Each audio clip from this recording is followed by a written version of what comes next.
العلم هو النور الهادي والمفتاح لكل الخير من يريد الله به خيرا. بسم الله الرحمن الرحیم. السلام علیکم ورحمۃ اللہ وبرکاتہ. عزیز طلبہ کرام، اس وقت ہم سورہ تغابن کا آغاز کرنے جا رہے ہیں. سورہ تغابن یہ مکی صورت ہے،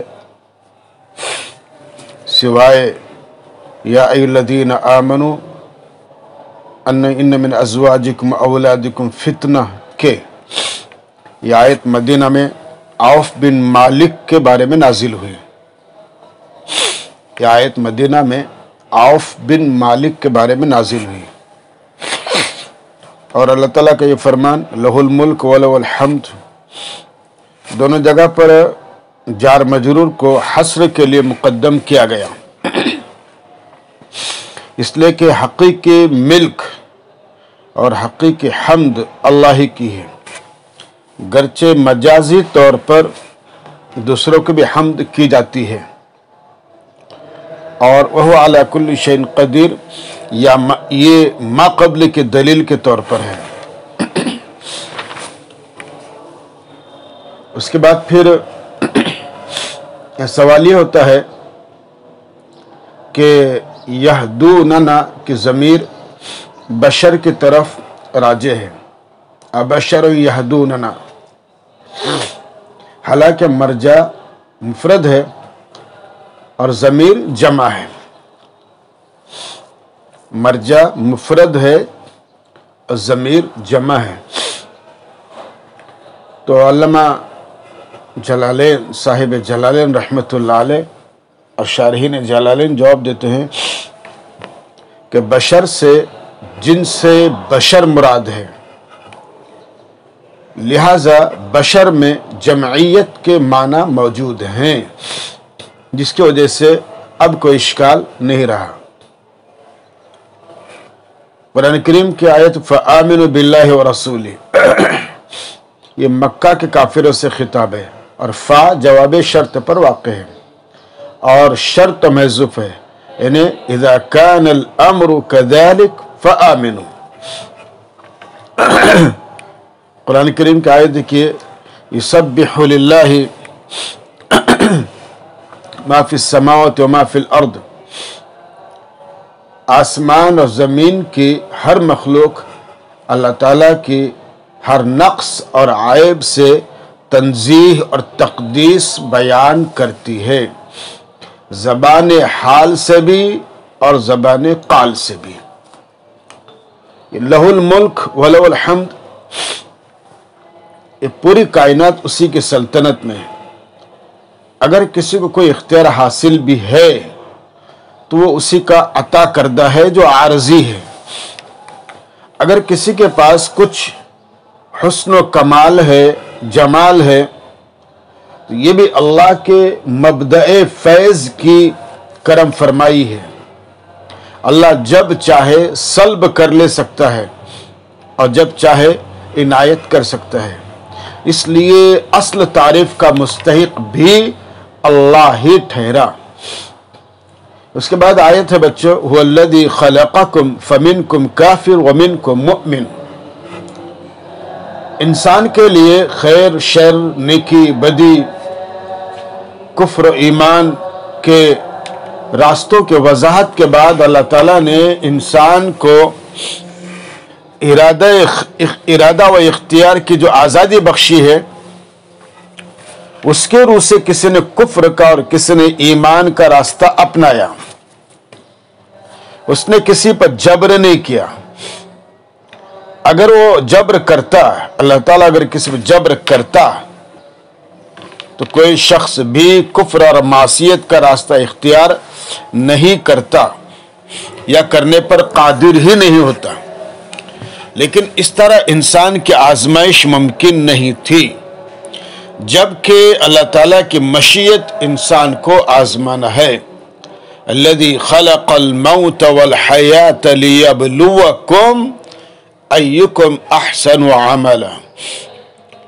تو جس طرح کافر کا خالق اللہ ہے، کفر کا خالق بھی اللہ ہے، لیکن یہ کفر اس کافر کا عمل و کسب ہے جس نے اسے اپنے ارادے سے اختیار کیا. اسی طرح مومن اور مومن کے ایمان کا خالق بھی اللہ ہے، لیکن ایمان اس مومن کا کسب اور عمل ہے جس نے اسے اختیار کیا ہے.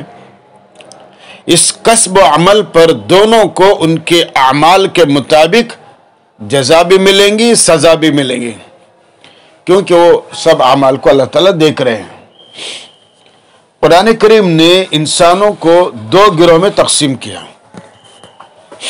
کافر اور مؤمن، جس سے یہ معلوم ہوا کہ اولاد آدم سب ایک برادری ہے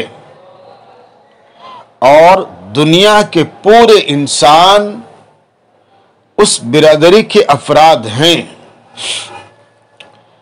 اس برادری کو دو گروہ میں تقسیم کرنے والی چیز صرف کفر ہے. جو شخص کافر ہو گیا اس نے انسانی برادری کا رشتہ توڑ دیا. اسی طرح پوری دنیا میں انسانوں میں گروہ بندی صرف ایمان و کفر کی بنا پر ہی ہو سکتی ہے. رنگ، زبان، نسب، خاندان، وطن، ملک، کوئی چیز ایسے نہیں ان میں سے کہ جو انسانی برادری کو مختلف گروہ میں بانٹ دے. ایک باپ کی اولاد اگر مختلف شہروں اور علاقوں میں بسنے لگے یا مختلف زبانیں بولنے لگے یا ان کے رنگ میں تفاوت ہو تو الگ الگ گروہ نہیں ہو جاتے ہیں. اختلاف رنگ، اختلاف ملک، ان تمام کے باوجود سب آپس میں بھائی ہی ہوتے ہیں. کوئی سمجھدار انسان ان کو مختلف گروہ قرار نہیں دے سکتا. لیکن ایک مرتبہ پانی کے معاملے میں ایک انصاری اور مہاجر کے درمیان کوئی جھگڑا ہو گیا. نوبت بچوں زبانی تکرار سے بڑھ کر ہاتھا پائی تک پہنچ گئی. انصاری نے انصار کو اور مہاجر نے مہاجرین کو مدد کے لیے پکارا. اب دونوں طرف سے لوگ جمع ہو گئے. مسلمانوں میں فتنہ برپا ہونے کا خطرہ پیدا ہو گیا.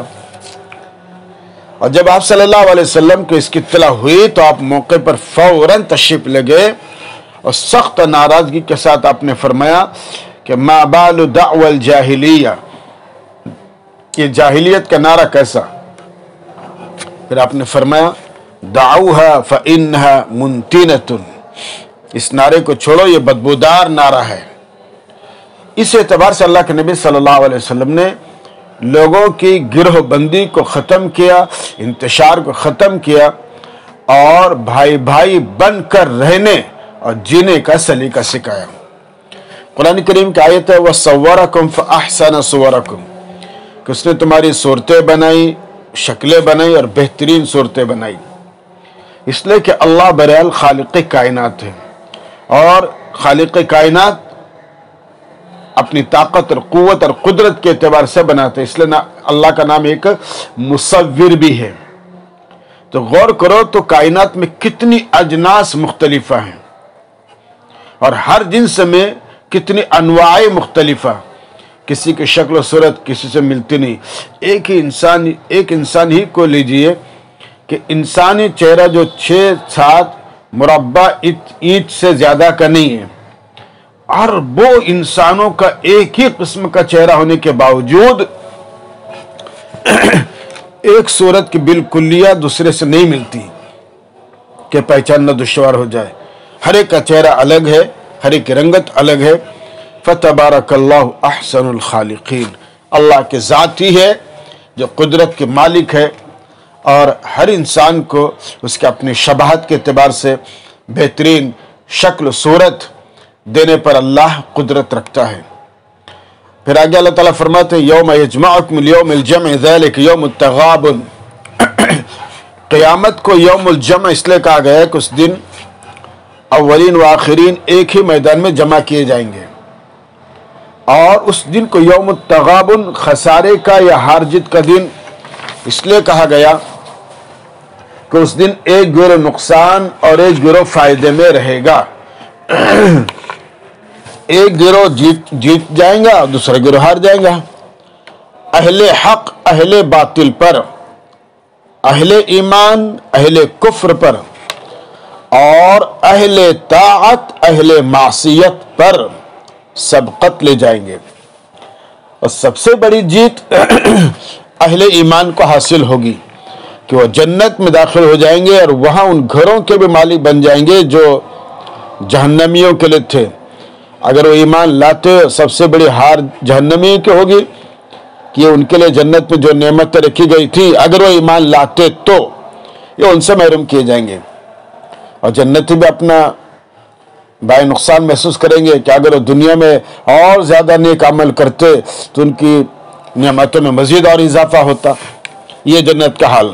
لیکن وہاں پر کچھ مفلس بھی ہوں گے.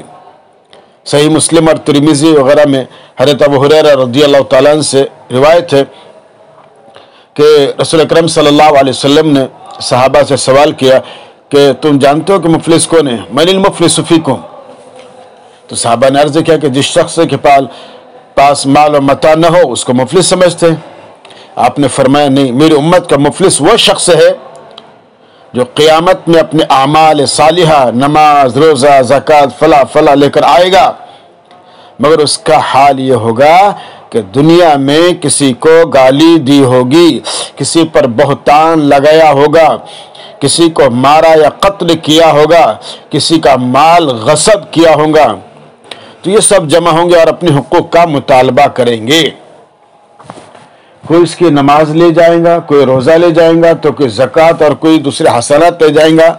جب اس کی تمام نیکیاں ختم ہو جائیں گی تو مظلوموں کے گناہ اس ظالم پر ڈال دیے جائیں گے اور ان کا بدلہ چکا دیا جائے گا. اس کا انجام یہ ہوگا کہ اس کو جہنم میں ڈال دیا جائے گا. تو بچوں یہ ہے سب سے بڑا مفلس. اللہ میرے آپ کی پوری امت اسلامیہ کہ اللہ تعالیٰ حفاظت فرمائے. اس کے بعد پھر قرآن کریم کی آیت ہے ما اصاب من مصیبت الا باذن اللہ.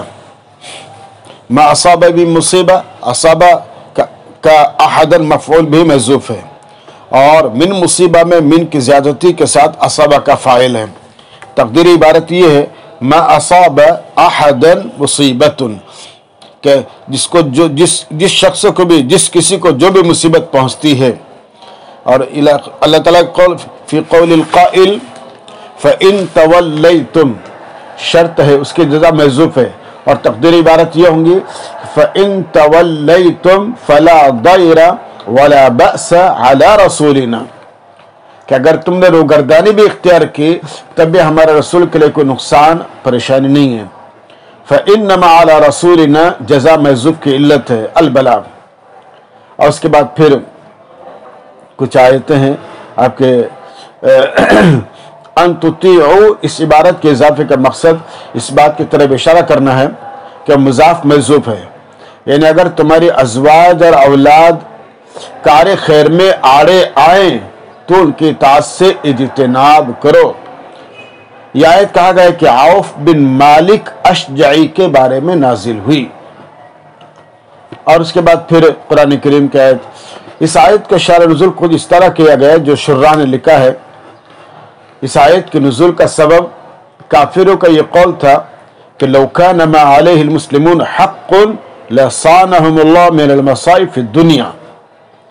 لو کان ما علیہ المسلمون حق لصانهم اللہ من المصائب فی الدنیا. اگر مسلمانوں کا مذہب حق ہوتا، اگر مسلمانوں کا مذہب حق ہوتا تو دنیا میں ان کو مصیبت اور تنگی نہ پہنچتی. فتح القدیر علامہ شوکانی رحمۃ اللہ علیہ نے ذکر کیا. قلب کو مصیبت کے وقت ہدایت دینے کا مطلب یہ ہے کہ قلب یہ سمجھتا ہے کہ یہ مصیبت اللہ کی طرف سے، جس کی وجہ سے اس پر صبر کرنا آسان ہو جاتا ہے، اور بے ساختہ اس کی زبان سے نکلتا ہے انا للہ و انا الیہ راجعون. اس کے بعد پھر قرآن کریم کی آیت ہے